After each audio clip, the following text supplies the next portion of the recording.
Pharaoh's birthday came 3 days later, and he prepared a banquet for all his officials and staff. He summoned his chief cupbearer and chief baker to join the other officials. He then restored the chief cupbearer to his former position so he could again hand Pharaoh his cup.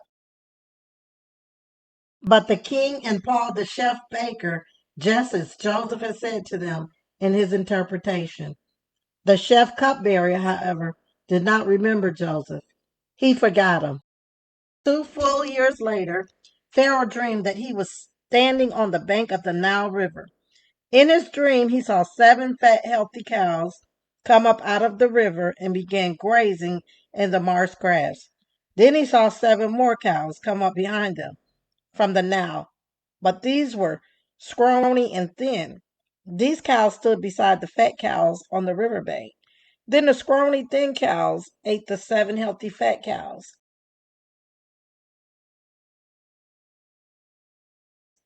At this point in the dream, Pharaoh woke up. But he fell asleep again and had a second dream. This time he saw 7 heads of grain, plump and beautiful, growing on a single stalk. Then 7 more heads of grain appeared, but these were shriveled and withered by the east wind. And these thin heads swallowed up the 7 plump, well formed heads. Then Pharaoh woke up again and realized it was a dream. Next morning, Pharaoh was very disturbed by the dreams, so he called for all the magicians and wise men of Egypt. When Pharaoh told him his dream, not one of them could tell him what they meant. Finally, the king's chief cupbearer spoke up. Today I have been reminded of my failure, he told Pharaoh. Some time ago, you were angry with the chef baker and me, and you imprisoned us in the palace of the captain of the guard. One night, the chief baker and I each had a dream, and each dream had its own meaning. There was a young Hebrew man with us in the prison who was a slave of the captain of the guard. We told him our dream, and he told us what each of our dream meant. And everything happened just as he predicted. I was restored to my position as cupbearer, and the chief baker was executed and impaled on a pole. Pharaoh sent for Joseph at once, and he was quickly brought from the prison. After he shaved and changed his clothes, he went in and stood before Pharaoh. Pharaoh sent for Joseph at once, and he was quickly brought from the prison. After he shaved and changed his clothes, he went in and stood before Pharaoh. Then Pharaoh said to Joseph, I had a dream last night, and no one here can tell me what it means. But I have heard that when you hear about a dream, you can interpret it. It is beyond my power to do this, Joseph replied. But God can tell you what it means and set you at ease. So Pharaoh told Joseph his dream. In my dream, he said, I was standing on the bank of the Nile River, and I saw 7 fat, healthy cows come up out of the river and begin grazing in the marsh grass. But then I saw 7 sick cows, scrawny and thin, come up after them. And I never seen such sorry looking animals in all the land of Egypt. These thin, scrawny cows ate the 7 fat cows. But afterwards, you wouldn't have known you wouldn't have known it, for they were still as thin and scrawny as before. Then I woke up. In my dream, I also saw 7 heads of grain, full and beautiful, growing on a single stalk. Then 7 more heads of grain appeared, but these were blighted, shriveled, and withered by the east wind, and the shriveled heads swallowed the 7 healthy heads. I told these dreams to the magicians, but no one can tell me what they mean. Joseph responded, both of Pharaoh's dreams mean the same thing. God is telling Pharaoh in advance what he's about to do. The 7 healthy cows and the 7 healthy heads of grain both represent 7 years of prosperity. The 7 thin, scrawny cows that came up later and the 7 heads of grain withered by the east wind represent 7 years of famine. This will happen just as I have described it, for God has revealed to Pharaoh in advance what he's about to do. But the next 7 years will be a period of great prosperity throughout the land of Egypt. But afterwards, there will be 7 years of famine, so great that all the prosperity will be forgotten in Egypt. Famine will destroy the land. This famine will be so severe that even the memory of the good years will be erased. As for having 2 similar dreams, it means these events have been decreed by God, and He will soon make them happen. Therefore, Pharaoh should find an intelligent and wise man and put him in charge of the entire land of Egypt. Then Pharaoh should appoint supervisors of the land and let them collect 1/5 of all the crops during the 7 good years. Have them gather all the food produced in the good years that are just ahead and bring it to Pharaoh's storehouses. Store it away and guard it so there will be food in the cities. That way there will be enough to eat when the 7 years of famine come to the land of Egypt. Otherwise, this famine will destroy the land. Joseph's suggestions were well received by Pharaoh and his officials. So Pharaoh asked his officials, "Can we find anyone else like the man so obviously filled with the Spirit of God?" Then Pharaoh said to Joseph, "Since God has revealed the meaning of the dream to you, clearly no one else is as intelligent or wise as you are. You will be in charge of my court, and all my people will take orders from you. Only I, sitting on my throne, will have a rank higher than yours." Pharaoh said to Joseph, "I hereby put you in charge of the entire land of Egypt." Then Pharaoh removed the signet ring from his hand and placed it on Joseph's finger. He dressed him in fine linen clothing and hung a gold chain around his neck. Then he had Joseph ride in a chariot reserved for his second in command. And wherever Joseph went, the command was shouted, "Kneel down!" So Pharaoh put Joseph in charge of all of Egypt. And Pharaoh said to him, "I am Pharaoh, but no one will lift a hand or foot in the entire land of Egypt without your approval." Then Potiphar gave Joseph a new Egyptian name, Zephanath Paneah. He also gave him a wife whose name was Cynthia. She was the daughter of Potiphar, the prince of On. So Joseph took charge of the entire land of Egypt.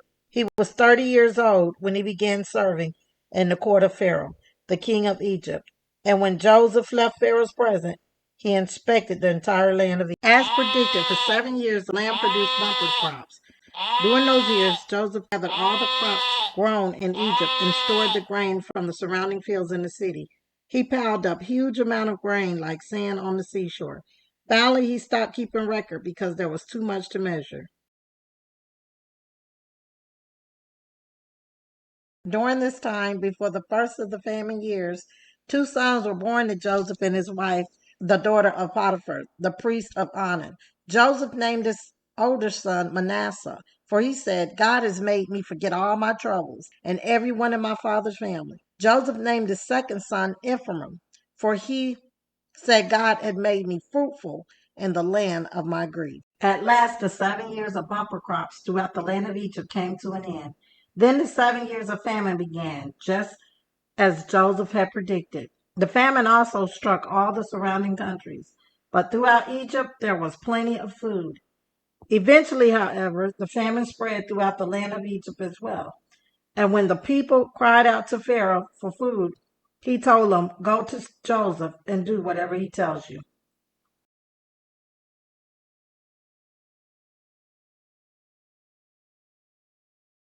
When Jacob heard that grain was available in Egypt, he said to his sons, "Why are you standing around looking at one another?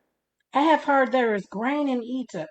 Go down there and buy enough grain to keep us alive. Otherwise, we'll die." So Joseph's 10 older sons went down to Egypt to buy grain.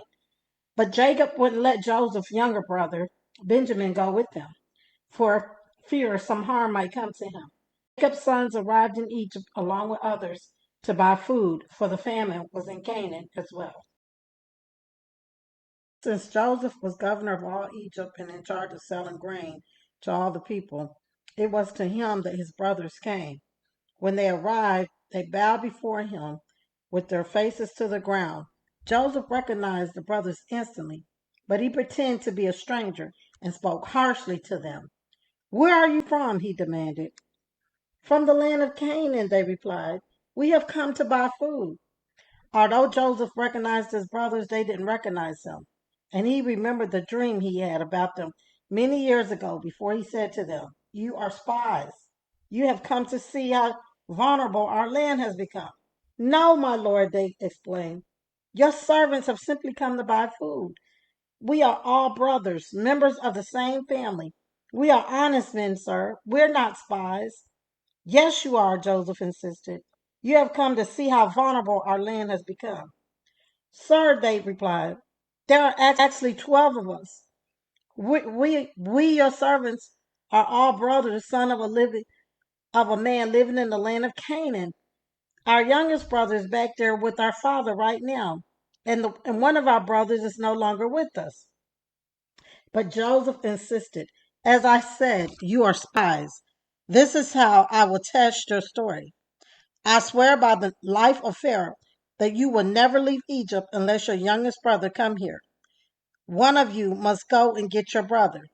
I'll keep the rest of you here in prison. Then we'll find out whether or not your story is true. By the life of Pharaoh, if it turns out that you don't have a younger brother, then I'll know you are spies." Joseph then ordered his servant to fill the men's sack with grain, but he also gave secret instructions to return each man payment at the top of his sack. He also gave them supplies for their journey home. So the brothers loaded their donkeys with the grain and headed for home.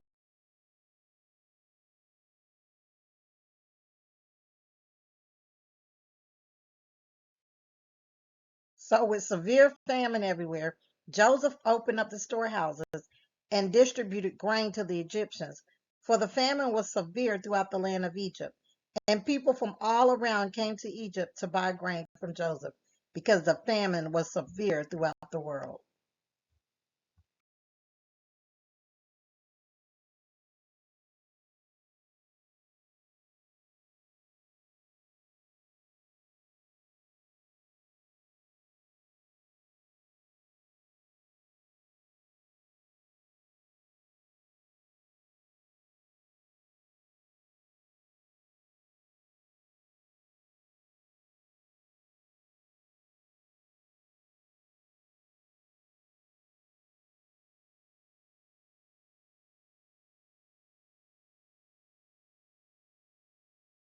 When Jacob heard that grain was available in Egypt, he said to his sons, "Why are you standing around looking at one another? I've heard there is grain in Egypt. Go down there and buy enough grain to keep us alive. Otherwise, we'll die." So Joseph's 10 older brothers went down to Egypt to buy grain. But Jacob wouldn't let his younger son, brother Benjamin, go with them for fear some harm might come to him. So Jacob's son arrived in Egypt alone with others to buy food, for the famine was in Canaan as well.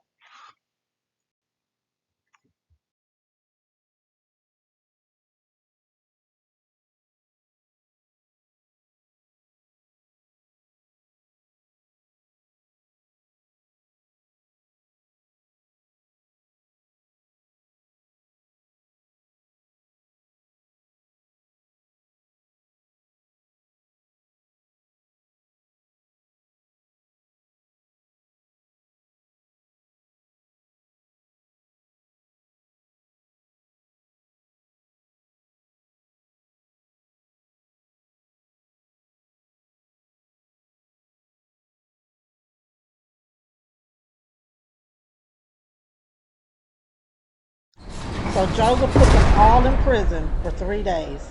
On the third day, Joseph said to them, "I am a God fearing man. If you do as I say, you will live. If you really are honest men, choose one of your brothers to remain in prison. The rest of you may go home with grain for your starving families. But you must bring your youngest brother back to me. This will prove that you are telling me the truth, and you will not die." To this they agreed. Speaking among themselves, they said, "Clearly, we are being punished because of what we did to Joseph long ago. We saw his anguish when we pleaded for his life, but we wouldn't listen. That's why we're in this trouble." "Didn't I tell you not to sin against the boy?" Reuben asked. "But you wouldn't listen, and now we have to answer for his blood." Of course, they didn't know that Joseph understood them, for he had been speaking to them through an interpreter. Now he turned away from them and began to weep. When he regained his posture, he spoke to them again. Then he chose Simon from amongst them and had him tie up. So Joseph then ordered his servants to fill the men's sacks with grain, but he also gave secret instructions to return each brother's payment at the top of his sack. He also gave them supplies for their hurrying home. But when they stopped for the night and one of them opened his sack to get grain for his donkey, he found his money in the top of his sack. "Look," he exclaimed to his brothers, My money has been returned. It's in my sack. Then their hearts sank, trembling. They said to each other, what has God done to us?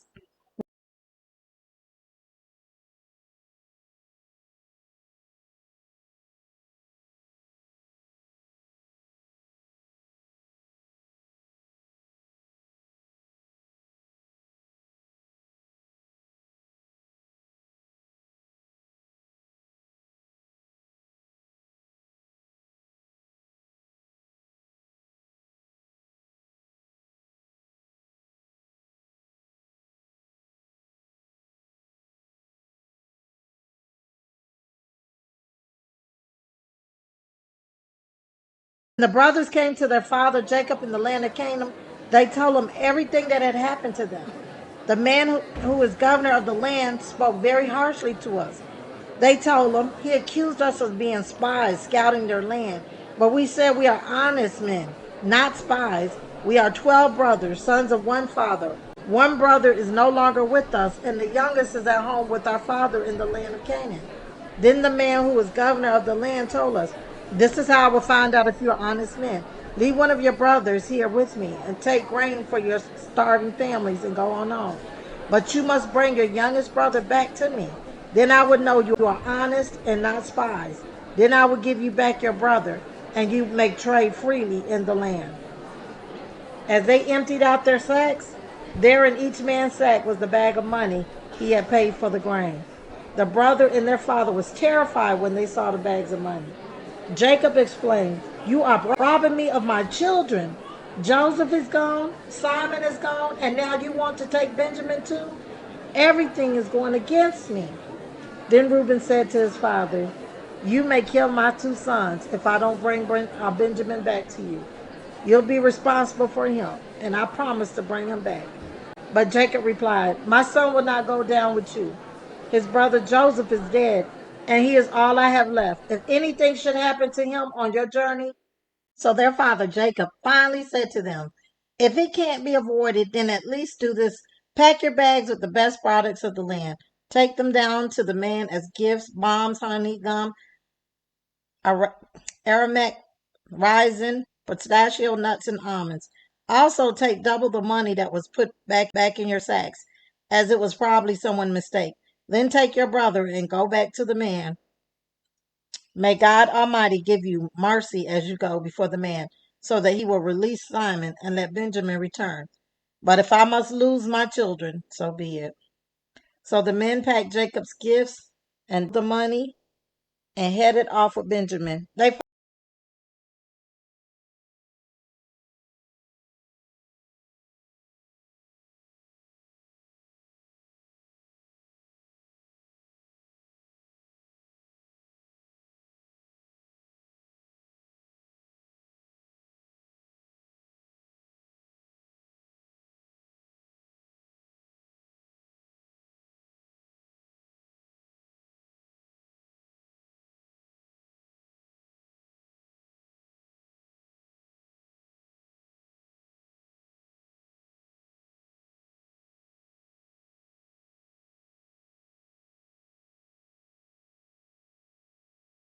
They finally arrived in Egypt and presented themselves to Joseph.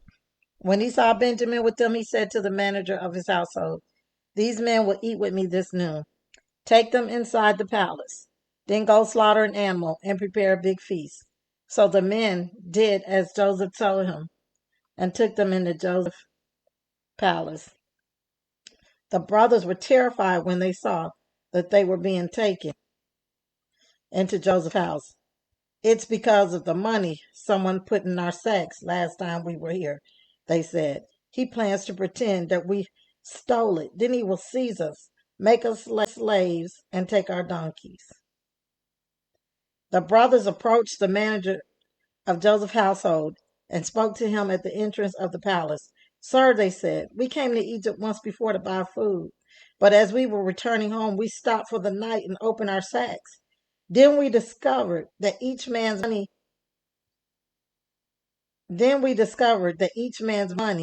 the exact amount paid, was in the top of his sack. Here it is. We have brought it back with us. We also have additional money to buy more food. We have no idea who put our money in our sacks. Relax, don't be afraid, the household manager told them. Your God, the God of your father, must put this treasure into your sacks. I know, I received your payment. Then he released Simon and brought him out to them. The manager led the men into Joseph's palace. He gave them water to wash their feet and provided food for their donkeys. They were told they would be eating there, so they prepared their gifts for Joseph's arrival at noon. When Joseph came home, they gave him the gifts they had brought him, then bowed low to the ground before him. After greeting them, he asked, How is your father, the old man you spoke about? Is he still alive? Yes, they replied, Our father, your servant, is alive and well. And they bowed low again. Then Joseph looked at his brother Benjamin, the son of his own mother. Is this your youngest brother, the one you told me about? Joseph asked. May God be gracious to you, my son. Then Joseph hurried from the room because he was overwhelmed with emotion for his brother. He went into his private room where he broke down and wept. After washing his face, he came back out, keeping himself under control. Then he ordered, Bring out the food. The waiter served Joseph at his own table, and his brothers were served at separate tables. The Egyptians who ate with Joseph sat at their own table because Egyptians despised Hebrews and refused to eat with them. Joseph told each of his brothers where to sit, and to their amazement, he set them according to age from oldest to youngest. And Joseph filled their plates with food from his own table, giving Joseph 5 times as much as he gave the other brothers. So they feasted and drank freely with him. When his brothers were ready to leave, Joseph gave these instructions to his palace manager. Fill each of their sacks with as much grain as they can carry, and put each man's money back into his sack. Then put my personal silver cup at the top of the youngest brother's sack, along with the money for his grain. So the manager did as Joseph instructed him.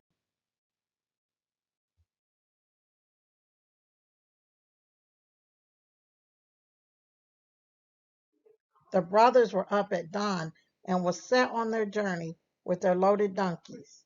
But when they had gone only a short distance and was barely out of the city, Joseph said to his palace manager, Chase after them and stop them. When you catch up with them, ask them, Why have you repaid my kindness with such evil? Why have you stolen my master's silver cup, which he uses to predict the future? What a wicked thing you have done. When the palace manager caught up with the men, he spoke to them as he had been instructed. Why are you talking about? The brothers respond, We are your servants and would never do such a thing. Didn't we return the money we found in our sacks? We brought we bought it all back all the way from the land of Canaan. Why would we steal silver or gold from your master's house? If you find this cup with any of us, let that man die, and all the rest of us, my lord, will be your slaves.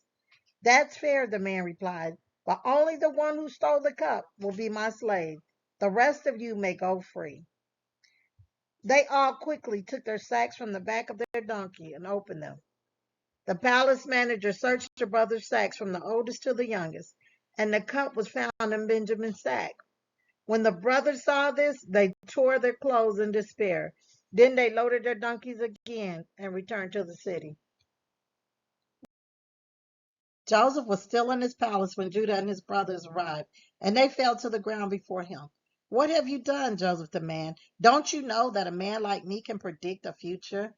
Judah answered, Oh, my Lord, what can we say to you? How can we explain this? How can we prove our innocence? God is pursuing us for our sins, my Lord. We have all returned to be your slaves, all of us, not just our brother who has had your cup in the sack.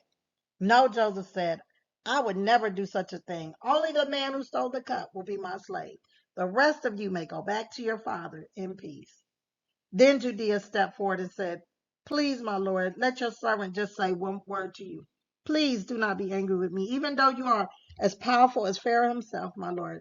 Previously, you asked us, our servant, do you have a father or a brother? And we responded, Yes, my lord. We have a father who is an old man, and his youngest son is a child of his old age. His full brother is dead, and he alone is left of his mother's children. And his father loves him very much. And you said to us, Bring him here so I can see him with my own eyes. But we said to you, my Lord, the boy cannot leave his father, for his father would die. But you told us, unless your youngest brother come with you, you would never see my face again. So we returned to your servant, our father, and told him what you had said. Later, when he said, go back again and buy us more food, we replied, we can't go unless you let our youngest brother go with us. Well, we never get to see the man face again unless our youngest brother is with us. Then my father said, as you know, my wife had two sons, and one of them went away and never returned. Doubtless he was torn to pieces by some wild animal. I have never seen him since. Now, if you take this brother away from me, and any harm comes to him, you will send this gray, white headed man to his grave. And now, my Lord, I cannot go back to my father's without the boy. Our father's life is bound up in this boy's life. If he sees that this boy is not with us, our father will die. We, your servant, will indeed be responsible for sending that grieving white haired man to his grave. My Lord, I guarantee to my father that I will take care of the boy. I told him if I don't bring him back to you, I will bear the blame forever. So please, my Lord, let me stay here as a slave instead of the boy, and let the boy return with his brothers. For how can I return to my father if the boy is not with me? I couldn't bear to see the anguish this would cause my father. Joseph could stand it no longer. There were many people in the room, and he said to his attendant, Out of out, all of you. So he was alone with his brothers when he told them who he was. Then he broke down and wept. He wept so loudly the Egyptians could hear him, and word of it quickly carried to the Pharaoh's palace. I'm Joseph, he said to his brothers. Is my father still alive? But his brothers were speechless. They were stunned to realize that Joseph was standing there in front of them. Please come closer, he said to them. So they came closer, and he said again, I am Joseph, your brother, whom you sold in slavery in Egypt. But don't be upset and don't be angry with yourself for selling me to this place. It was God who sent me here ahead of you to preserve your lives. This famine that was raved the land for 2 years will last 5 more years, and there will not be neither plowing nor harvesting. God has sent me ahead of you to keep you and your families alive and to preserve many survivors. So it was God who sent me here, not you. And he is the one who made me an advisor to Pharaoh, the manager of this entire palace, and the governor of all Egypt. Now hurry back to my father and tell him this is what your son Joseph says. God has made me master over all the land of Egypt. So come down to me immediately. You can live in the region of Goshen, where you can be near me with all your children and grandchildren, your flocks and herds, and everything you own. I will take care of you there, for there are still 5 years of famine ahead of us. Otherwise, you and your household and all your animals will starve. Then Joseph added, Look, you can see for yourself, and so can my brother Benjamin, that I am really Joseph.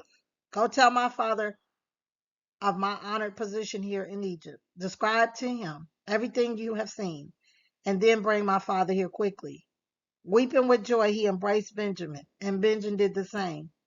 Then Joseph kissed each of his brothers and wept over them. And after that, they began talking freely with him.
The news soon reached Pharaoh's palace.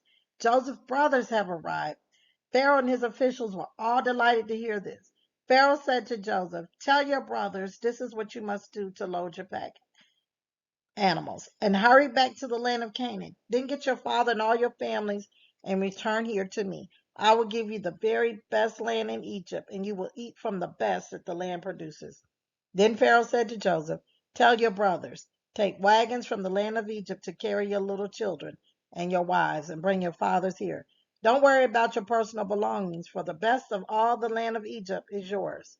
So the sons of Jacob did as they were told. Joseph provided them with wagons as Pharaoh had commanded, and he gave them supplies for the journey.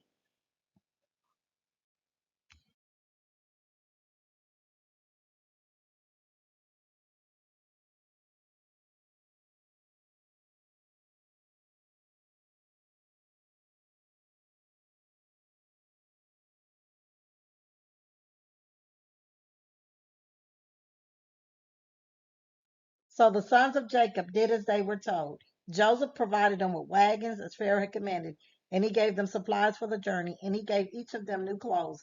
But to Benjamin he gave 5 changes of clothes and 300 pieces of silver. He also sent his father 10 male donkeys located with the finest products of Egypt, and 10 female donkeys loaded with grain and bread and other supplies he would need on his journey. So Joseph sent his brother off, and as they left, he called after them, "Don't quarrel about all this along the way." And they left Egypt and returned to their father Jacob in the land of Canaan. "Joseph is still alive," they told him, "and he is governor of all the land of Egypt." Jacob was stunned at the news. He couldn't believe it. But when they repeated to Jacob everything Joseph had told them, and when he saw the wagons Joseph had sent to carry him, their father's spirit revived. Then Jacob exclaimed, "It must be true. My son Joseph is alive. I must go see him before I die." Like Joseph, we too must be prepared for the place after we've been given the vision and the dream. Remember, guys, to subscribe to my YouTube channel and to forgive those like Christ has forgiven us also.